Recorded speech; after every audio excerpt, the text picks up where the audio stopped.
salve, jovens! Está começando mais um Fronte da História. Aqui quem fala é o Lucas Moreno.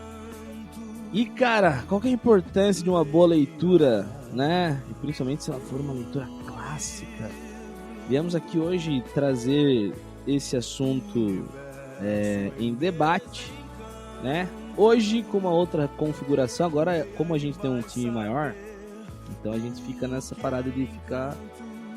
uma hora a gente deixa um na geladeira pela ousadia, outra hora a gente deixa outro na geladeira pela sem vergonhice, e assim a gente vai limando aí, vamos reeducando os nossos participantes. O tio tá olhando com uma cara pra mim. E é isso aí, hoje não temos o Gabs está com outro compromisso, ele não pôde participar aqui hoje. Mas temos o Tchê e o Gleison. Dá um salve aí, galera. Salve, salve aí, galera. Marco Aurélio aqui de Sorocaba, diretamente do Vanelville, falando com vocês. Meu bairrismo continua, né? Lugar de gente feliz, como podem, é que é? Podem ver. E é o negócio seguinte, a semana que vem eu não vou estar porque eu vou falar o que tá acontecendo nesse podcast aqui. O Luquinha tá com macartismo aqui no podcast. Pula que pariu. Caçando. Caça as bruxas. Valeu, pessoal. Vamos aí.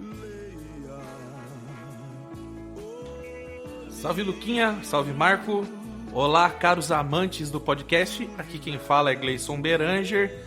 E assim como o Neil Gaiman, eu vivia nos livros mais do que em qualquer outro lugar.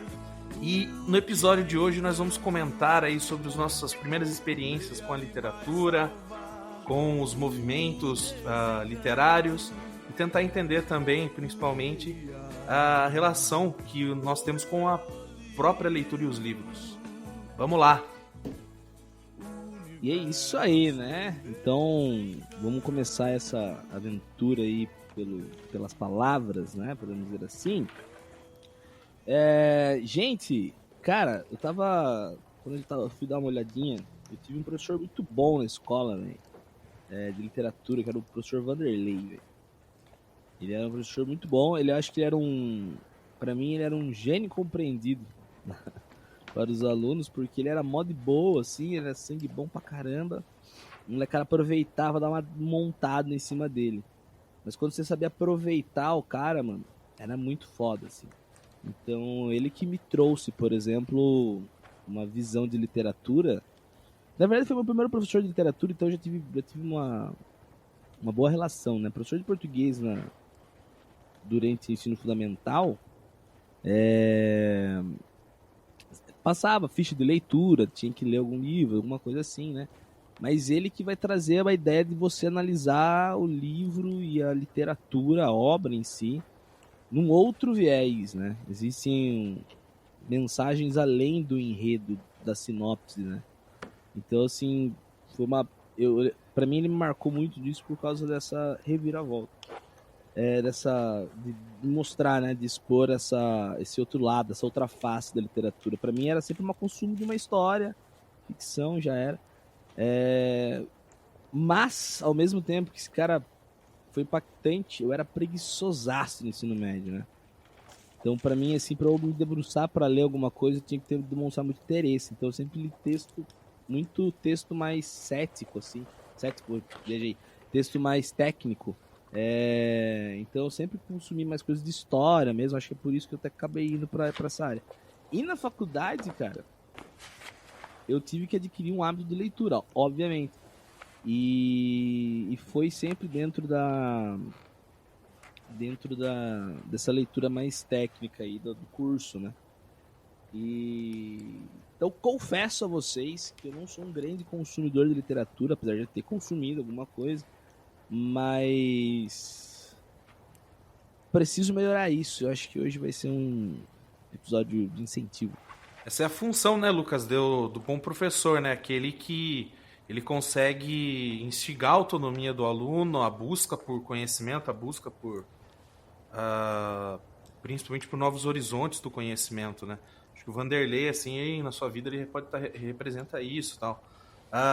Na minha vida, assim, como estudante, como consumidor de de literatura, né, também tive a influência de um determinado professor e de outros professores, né, que acabaram, né, me instigando à busca por livros, de fato, e consumir, né, esse tipo de produto também, né, principalmente que proporciona tanta expansão de consciência, né.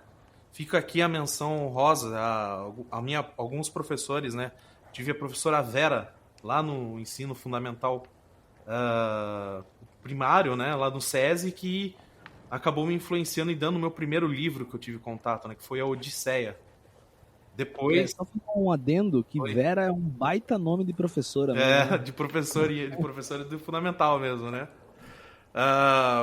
E ela me deu, né? Chegou com uma caixa de livros na sala, colocou em cima da mesa e falou: ó, escolham.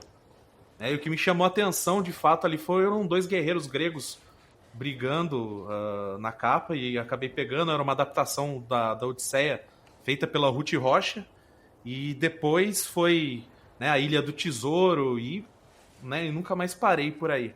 Depois, no ensino médio, tive contato no ângulo com o professor Sérgio Roberto, que acabou me influenciando principalmente na questão da poesia, mostrando e abrindo os caminhos nessa questão da escrita, da composição. E acabei me apaixonando principalmente pelo movimento ultrarromântico. Tendo contato aqui no nosso Brasil, né, o expoente desse pensamento, dessa forma de escrita, é o Álvares de Azevedo. Então, acredito que essa função do professor ela é muito importante para instigar novos rumos na vida dos alunos, né? Se a gente está aqui é porque tivemos aí influência dessas pessoas na nossa vida. Vamos lá. A ideia é falar um pouco sobre o primeiro contato com a literatura. Então, bom, a vida toda eu estudei em escola pública, então, dizer assim que eu tive aula específica de literatura, não. O foco era aquela formação mais positivista, assim, então o foco era mais a gramática mesmo, né, do que necessariamente a literatura. Mas eu tive 2 sortes na minha trajetória com os livros. A primeira é que eu morava bem na frente de uma banca de revistas. Então você atravessava a rua, aí você tinha uma banca de revista na frente. E eu não sei se eu contei pra vocês, acho que eu vou contar aqui em primeira mão do podcast, mas eu repeti a 2ª série do ensino fundamental por falta, cara. Porque eu simplesmente parei de ir pra escola, velho. Boa. E hoje, qual que é a ironia do destino, né? Virar trabalhar em escola o resto da vida. Pois é. E olha que engraçado, esse ano, tipo, eu ia lá e comprava aquelas revistas do Frajola, Tinha várias historinhas do Looney Tunes lá e tal, mas tinha umas temáticas históricas. Eu lembro uma que falava do Marco Polo e da viagem dele pra China, sabe? Eram umas coisas bem interessantes, assim. Daí essa foi as primeiras coisas que eu lembro que eu li mesmo, assim, e eu gostei de ler, foi isso, né? Eu lia muita revista de quadrinho, mas não quadrinho tipo Homem-Aranha, não, era esses quadrinhos mais bobinhos, assim. Turma da Mônica, né? Nossa, eu adorava a Turma da Mônica. Sim. Adorava. E aí, a outra sorte que eu tive, que daí eu fui pra outra escola pública, que eu estudei primeiro na escola pública do centro. Aí depois eu fui pra uma escola pública aqui do bairro onde eu moro, né? O nosso querido Vanelville. E aí lá, a biblioteca ficava aberta, né? Tinha um professor que cuidava da biblioteca, mas ninguém falava, vai lá e pegue tal livro, ou faça tal coisa e tal. Acho que tive uma professora, eu lembro dela, a Alicia, ela sim, ela indicou os livros da série Vagalume, aquela série pra gostar de ler e tal. Mas não foi muito minha praia, assim. Aí, qual que foi a minha sorte? Eu peguei catapora. Eu peguei catapora. A minha sorte, né? Eu peguei catapora. Aluno é uma maldição, né? Os caras qualquer oportunidade pra faltar. Cara, eu peguei catapora, eu fiquei uns 15 dias afastado da escola. E eu lembro que em casa não tinha muito o que fazer, porque eu não podia chamar o pessoal pra jogar videogame em casa, porque eu ia passar catapora pros caras, né? E, sei lá, já tinha enjoado de ver TV o dia inteiro, né, tal. Daí eu peguei uns livros lá. Eu peguei do Robert Louis Stevenson, A Ilha do Tesouro. Isso é fantástico. Que acho que foi o primeiro que eu li. E acho que eu devo ter pego o Júlio Verne também. Eu sei que eu fiquei 15 dias de quarentena em casa e eu li, tipo, numa paulada, assim, porque eu achei muito da hora. Aí foi indo. Aí eu li O Médico e o Monstro, O Retrato de Dorian Gray, e fui me interessando por esses livros de história fantástica do século XIX. Foram os primeiros contatos com literatura. E foi interessante porque, assim, a literatura, ela é uma... Como toda produção artística, ela tem uma estética própria e você tem que ter uma certa afinidade com aquilo para poder apreciar melhor. E esse tipo de coisa você só desenvolve até um certo ponto da vida, né? Sim. Você tem que desenvolver em algum momento, aí beleza, aí o resto da vida você vai conseguir, né, avançar por conta própria, mas sem esse pontapé inicial é muito difícil. É muito difícil. Sim. Bom você comentar, Marco, porque o que marca principalmente a obra literária de qualidade, né, do século XIX, do século XX, é exatamente isso que você comentou, né? Essa associação entre forma e conteúdo, sabe? E aqui, principalmente para psicanálise, assim, essa relação com a literatura, né, ela vai ser de extremo interesse, assim, né? Ela vai ser um objeto de estudo, vai ter suas intersecções, suas relações, principalmente porque a relação entre Freud e os romancistas, né, ela está ligada principalmente à questão da fala, da linguagem em si e do discurso, né? E a gente pode falar aqui, né, que a fala, principalmente essa relação com a linguagem, ela surge daquela transição, que nem a gente comentou no último episódio, né, da transição pro teatro grego, né, que aquele catarse, aquele êxtase místico, ele vai agora ser canalizado e vai ser transformado em estética, né, em linguagem, de fato, em diálogos, em fala, né? Então, para muitos autores, inclusive a poesia é vista como uma arte sublime, né? Dominar o espírito, né? Trazer ali a questão da linguagem, do uso da sonoridade mesmo, da domesticação desse espírito humano, enfim. E a relação com a psicanálise ela vai mais a fundo, né? Até porque o inconsciente, na grande maioria das vezes, ele era abordado principalmente por poetas, por dramaturgos, por escritores. Freud vai ser um dos primeiros cientistas assim a teorizar sobre essa instância do inconsciente.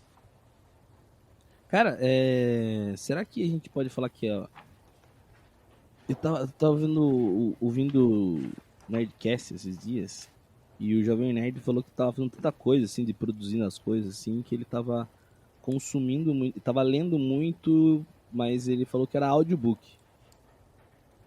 E aí ele falou assim, será que... Daí ele levantou um negócio, será que eu posso considerar que eu tava lendo também o livro? Apesar de ser audiobook, o audiobook não é um audiodrama.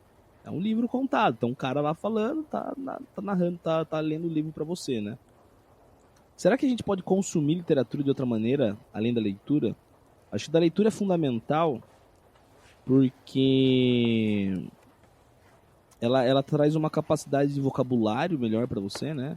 Apesar que se você também tiver mais contato com outro tipo de vocabulário, escutando, pode ser... Você acaba adquirindo isso também, mas acho que a leitura ela traz a questão do desafio, né? De você... Sim. focar, mas acho que a leitura também, porque acho que está implícito a questão da ligação com a palavra, né? Então, porque daí você entra nessa parada do tipo do... A palavra, acho que... Assim, às vezes a gente não tem noção, fala, eu não tenho contato com a literatura porque, putz, não tive muito incentivo, ou fui para uma outra área, ou, sei lá, eu sempre me identifiquei com uma outra forma até chegar... Eu me encaixo muito nisso, cara, porque, assim, meu irmão tinha um hábito de leitura muito grande, assim, e eu tentava dar uma acompanhada, eu tinha uma dificuldade tremenda. Acho que por ter um pouco de déficit de atenção, talvez, que também não é desculpa pra... Mas é assim, eu sempre fui meio preguiçosão, saca? E aí quando você ficando mais velho,